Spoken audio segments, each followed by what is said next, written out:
अस्सलाम वालेकुम दोस्तों, आज की इस वीडियो में हम first year chemistry chapter number 3 atomic structure के एक टॉपिक को डिस्कस करने जा रहे हैं जिसका नाम है बोहर्स थ्योरी या बोहर्स एटॉमिक मॉडल।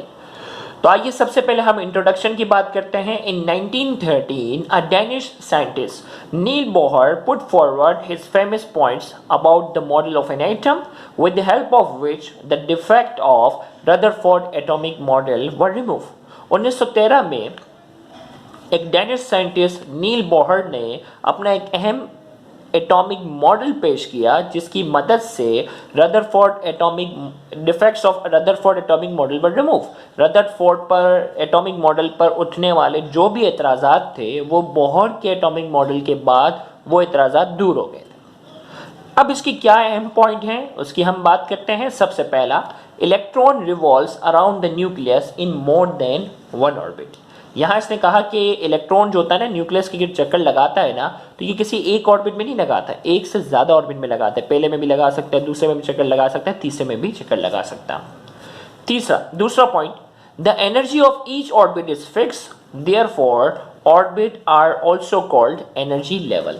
अब यहाँ इसने कहा कि भाई अगर ये इलेक्ट्रॉन इस ऑर्बिट में चक्कर लगाता है तो इस पूरे राउंड में, इस पूरे ऑर्बिट में इलेक्ट्रॉन की जो एनर्जी होगी ना वो कांस्टेंट रहेगी।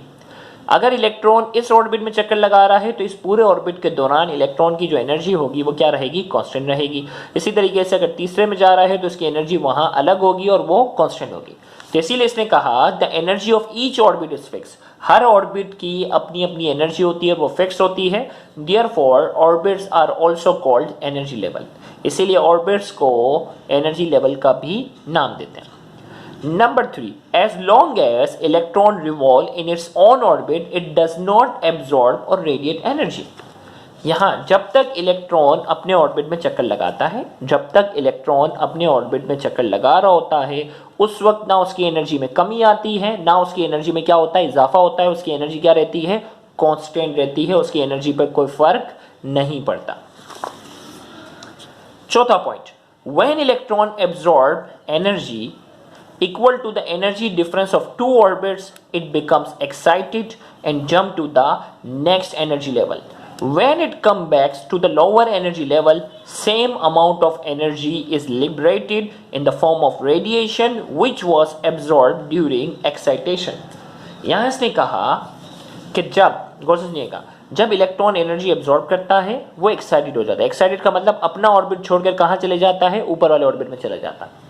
और जब वो उस ऑर्बिट से नीचे आता है तो एग्जैक्ट वही एनर्जी रिलीज करता है जो एक्साइटेशन के दौरान उसने एब्जॉर्ब की थी। जितनी एनर्जी उसको नीचे वाले ऑर्बिट से ऊपर वाले ऑर्बिट में ले जाने के लिए आपने एनर्जी से दी थी, जब ये ऊपर वाले ऑर्बिट से नीचे वाले ऑर्बिट में आएगा एग्जैक्ट उतनी ही एनर्जी वो क्या करेगा, लिबरेट कर देगा, रिलीज कर देगा। अब देखो क्या कह रहा है इसने कहा व्हेन इलेक्ट्रॉन एब्जॉर्ब एनर्जी, अब कितनी एनर्जी दे रहे हैं, equal to the energy difference of two orbit. यानी दो ऑर्बिट में एनर्जी का जो डिफरेंस है ना, उतनी एनर्जी हम देंगे ना तो वो एक्साइटेड यानी इस ऑर्बिट में चला जाएगा।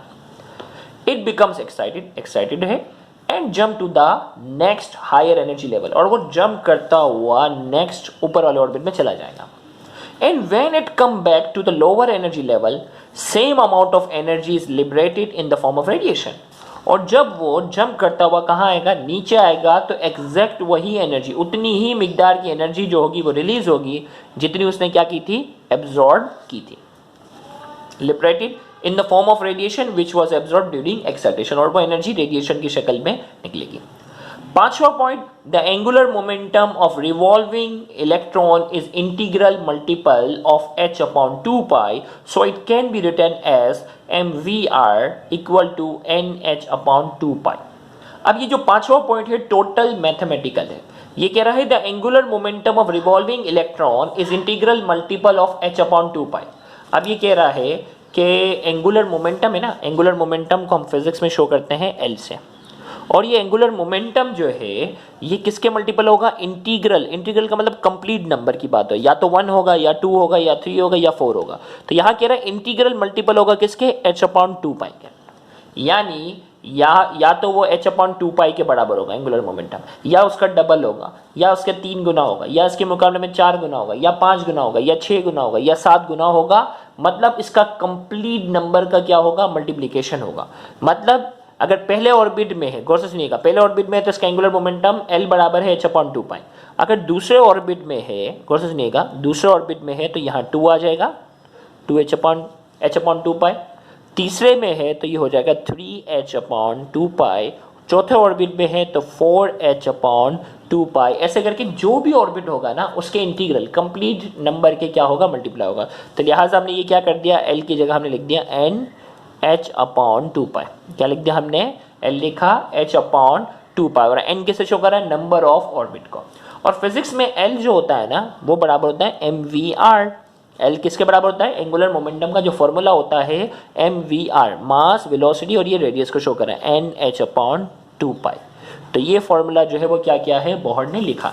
तब देखो क्या कह रहा है, the angular momentum of revolving electron is integral multiple of h/2π, so it can be written as mvr equal to NH/2π। तो एंगुलर मोमेंटम जो रिवॉल्विंग इलेक्ट्रॉन का होता है वो इंटीग्रल मल्टीपल होता है h/2π के, लिहाजा इसे हम कैसे रिटर्न कर सकते हैं, mvr इक्वल टू NH/2π करके ये फॉर्मूला इसने मैथमेटिकल लिखा। फिर इसके बाद जो है वो छठा पॉइंट और आखिरी पॉइंट इस थ्योरी का, the difference of energy between two orbit is given by the following relation. यहाँ कह रहा है कि दो ऑर्बिट के दरमियान का जो रिलेशन है ना उसका फॉर्मूला हमारे पास कुछ ये होगा। यानी अगर हम भाई हायर वाला जो ऑर्बिट है ना उसकी एनर्जी में से, गौर से सुनिएगा, हायर वाला ऑर्बिट जो है उसकी एनर्जी जो है वो ज़्यादा है, उसमें से अगर कम वाली एनर्जी को हम क्या करें, कम वाले ऑर्बिट की एनर्जी से माइनस करेंगे तो हमारे पास दोनों के दरमियान एनर्जी का डिफरेंस आ जाएगा।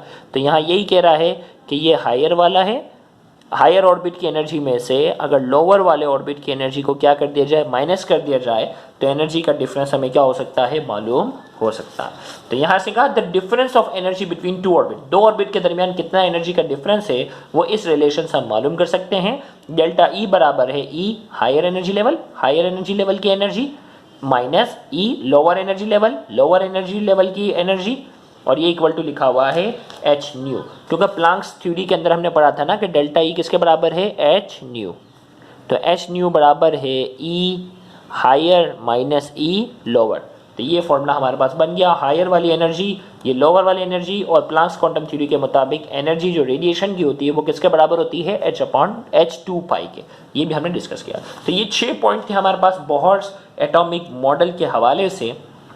तो यहाँ जाकर हमारा लेक्चर मुकम्मल हुआ। अगर आपको हमारा ये लेक्चर समझ में आया है, पसंद आया है, तो वीडियो को लाजमी लाइक करें, कमेंट में अपना फीडबैक लाजमी दें, और इस वीडियो को ज़्यादा से ज़्यादा शेयर करके अपना हक ज़रूर अदा करें। याद रहे बहुत से ऐसे स्टूडेंट हैं जो गवर्नमेंट कॉलेजेस के बाद एक्सपेंसिव कोचिंग सेंटर्स को अफोर्ड करने की सलाहियत नहीं रखते। तो आपका इन वीडियोज़ को ज़्यादा से ज़्यादा शेयर करना, उन तक पहुँचाना आपके लिए सदका जारिया बन सकता है। Thank you very much. Allah.